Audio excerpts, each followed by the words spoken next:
ایک کافرہ عورت کا میں واقعہ آپ لوگوں کو سناتا ہوں، پھر میں بات کو مکمل کروں گا۔ ایک عورت تھی جو 60s میں تھی، یعنی اس کی عمر تھی کوئی 65 سال، اچھی ایجڈ عورت ہو جاتی ہے۔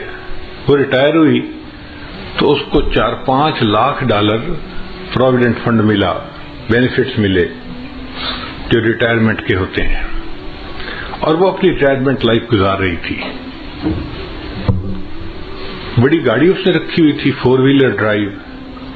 ایک دفعہ وہ سفر سے کہیں سے آ رہی تھی کہ اچانک اس کی گاڑی کا ٹائر پنکچر ہوا تو اس کو گاڑی ایک طرف کو پل کرنی پڑی۔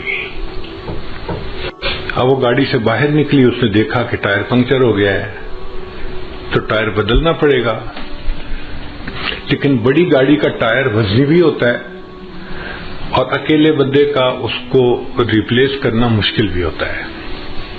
پھر وہ تو عورت ذات تھی، عورت کمزور ہوتی ہے، نہیں کر سکتی، تو وہ کھڑی سڑک کے کنارے آنے والی گاڑیوں کو روک رہی تھی کہ کوئی بندہ رکے اور میری ہیلپ کر دے۔ اور چونکہ دن کا ٹائم تھا، سورج خوب گرمی برسا رہا تھا، لوگ مصروف تھے، تو آنے والی گاڑی تیز آ رہی تھی اور جا رہی تھی، کوئی رک نہیں رہا تھا۔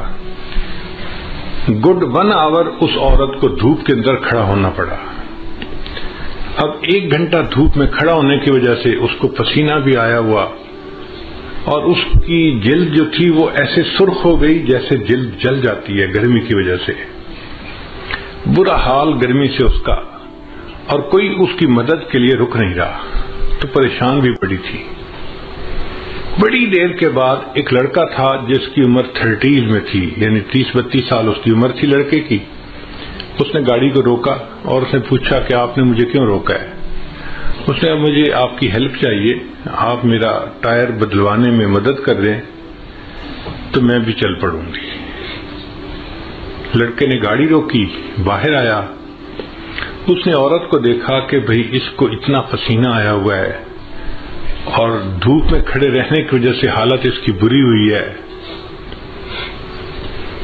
تو اس نے اس کو کہا کہ دیکھیں میری گاڑی کا اے سی چل رہا ہے، آپ گاڑی کی اگلی سیٹ پہ جا کر بیٹھ جائیں اے سی میں، آپ کو پسینہ بھی خشک ہو جائے گا اور آپ کو تھوڑا آرام بھی مل جائے گا، اور میں نوجوان ہوں، میں اکیلا یہ ٹائر چینج کر لیتا ہوں، میرے لیے کوئی مسئلہ نہیں۔ چنانچہ وہ عورت اس کی گاڑی میں اگلی سیٹ پہ آ کے بیٹھ گئی اور لڑکا اس عورت کی گاڑی کا ٹائر چینج کرنے لگ گیا۔ اب یہ عورت جب ذرا ٹھنڈی جگہ پر بیٹھی، طبیعت بحال ہوئی، تو اس نے دیکھا کہ لڑکا بہت مشقت کے ساتھ گاڑی کا ٹائر چینج کر رہا ہے۔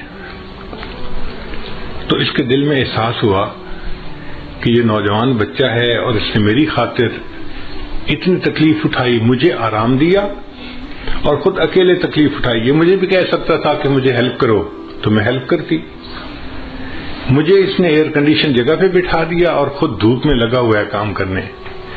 تو اگر یہ ٹائر بدل دے گا نا تو میں اس کو $200-300 گفٹ دے دوں گی تاکہ اس کا بھی فائدہ ہو جائے۔ خیر کچھ دیر لگی، لڑکے نے ٹائر چینج کر دیا۔ اس نے آ کے کہا اس کو کہ ٹائر میں نے بدل دیا ہے، اب آپ اپنی گاڑی پہ جا سکتی ہیں۔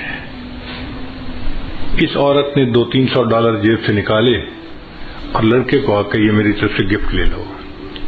اس نے کہا نہیں میں گفٹ نہیں لیتا۔ بس اس نے پوچھا کیوں نہیں لیتے؟ اس لڑکے نے آگے سے جواب دیا It is objective of my life to help others. It is objective of my life to help others. When I help someone, I feel happy. یہ جو مجھے خوشی ملتی ہے نا کسی کی مدد کر کے، بس میرا ریوارڈ یہی کافی ہے، مجھے آپ سے $200-300 نہیں چاہیے۔ اب وہ عورت اپنی گاڑی میں آئی اور چل پڑی، مگر اس کے ذہن میں یہی فکر گھوم رہا تھا It is objective of my life to help others. When I help someone, I feel happy. اور وہ سوچ رہی تھی کہ دنیا میں ایسے بھی انسان ہوتے ہیں کہ جو دوسروں کی ہیلپ کر کے خوش ہوتے ہیں۔ حیران ہو رہی تھی اب گاڑی جب اس نے چلائی تھوڑی دیر بعد اس کو فیل ہوا کہ مجھے تو بہت پیاس لگی ہوئی ہے اور بھوک بھی لگی ہوئی ہے. اس نے سوچا اچھا جو نیکسٹ ایگزٹ آئے گا نا تو میں اس پہ گاڑی کو باہر نکالوں گی موٹر وے سے, اور جو ریسٹورینٹ ملا اس پہ میں کھانا کھاؤں گی اور پھر سفر شروع کروں گی. چنانچہ نیکسٹ ایگزٹ پہ اس نے گاڑی باہر نکالی اور قریب میں کوئی ریسٹورینٹ تھا, وہاں اس نے گاڑی پارک کی اور جا کے کھانے کے لیے بیٹھ گئی. اس ہوٹل میں ایک ویٹریس تھی ریسٹورینٹ میں جو کھانا لاتی تھی. اس نے پوچھا کیا چاہیے, اس نے بتایا مجھے یہی چیز لا دو. تو وہ ویٹریس اس کے لیے کھانا لے کے آئی. جب اس نے اس کے آگے کھانا لگایا نا, اب اس دوران یہ عورت یہی بیٹھی سوچ رہی تھی کہ اس لڑکے نے کتنا اچھا جواب دیا. It is objective of my life to help others. When I help someone, I feel happy. اس عورت نے, بوڑھی عورت نے دیکھا کہ وہ جو ویٹریس کھانا لے کے آئی ہے وہ ایک نوجوان اور پریگننٹ لڑکی ہے, اور اس کے جسم کو دیکھ کے پتہ چلتا ہے کہ اس کا پریگننسی کا کوئی 6واں مہینہ چل رہا ہوگا, یعنی کافی قریب وقت ہے ڈیلیوری کا. اب ایسے وقت میں تو عورت کو گھر پہ آرام کرنا چاہیے, مگر وہ ڈیوٹی کر رہی تھی. تو اس نے سوچا یہ غریب لڑکی ہوگی, اس لیے اس کو نوکری کرنی ہے تاکہ اپنے آپ کو سپورٹ کر سکے. تو اس نے اس سے ذرا بات پوچھی کہ تمہارا کیا حال ہے, تم کیا کرتی ہو.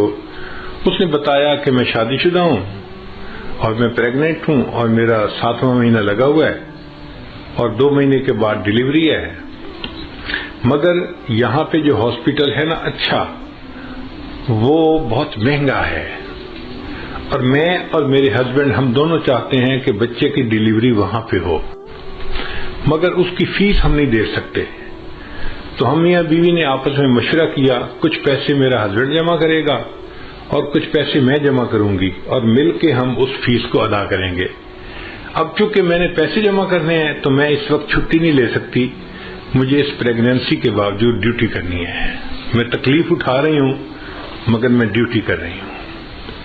اب اس عورت کے ذہن میں خیال آیا کہ میرے پاس تو ریٹائرمنٹ کے کوئی $500,000 بینک میں پڑے ہوئے ہیں.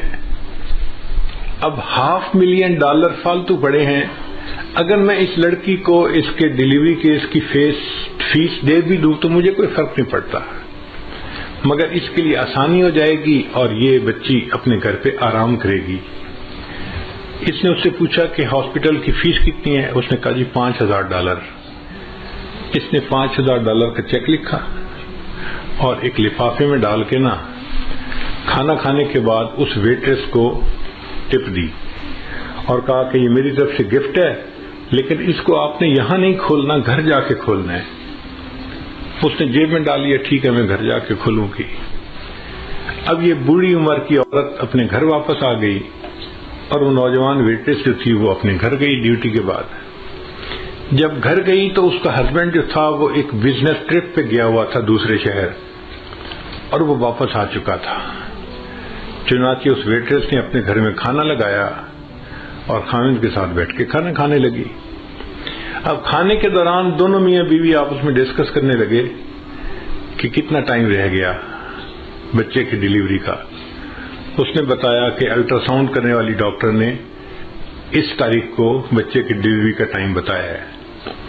تو خاوند نے کہا کہ اچھا پھر ہمیں پیسے تیار رکھنے چاہیے, چونکہ ہاسپٹل والوں کو تو پہلے پیمنٹ کرنی پڑتی ہے پھر وہ بندے کو ایڈمٹ کرتے ہیں, تو کیا تمہارے پاس پیسے جمع ہو گئے؟